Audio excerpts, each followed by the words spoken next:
We leave you with a poem in gratitude from an unlikely author. Here's NBC2's Sean Martinelli with tonight's Story to Share. Each morning since the start of the pandemic, Pastor John Danner of the United Church of Christ on Sanibel has offered his followers on Facebook a daily reflection.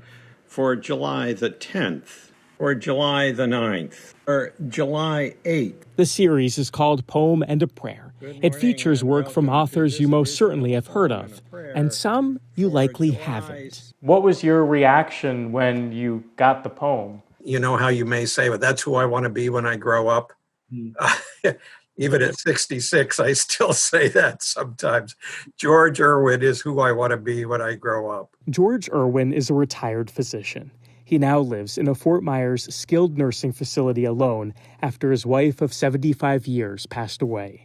Isolated at the age of 101, if anyone would have the right to complain, it would be George.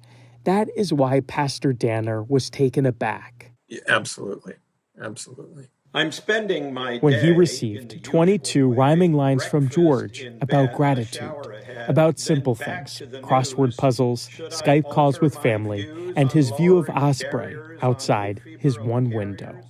He doesn't appear to be at all resentful of the fact that he is so dependent on others.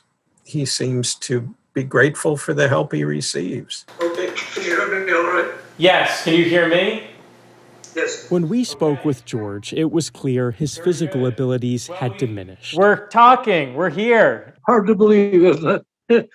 Forming sentences is a struggle, but his ability to find joy, and of course, to laugh, the birds, the birds kept us entertained. Is still there. Very nicely.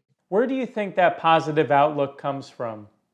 It must be having made it this far. There is a real freedom about George, freedom of heart, freedom of mind, freedoms about how we feel, how we think, how we approach life, what our attitude is. He seems to really understand that. That attitude resonated with all who watched Pastor Danner's poetry reading.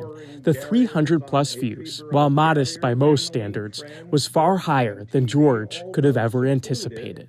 The young people say, gone viral. That's what they say. You've gone viral, George. The world is full of surprises.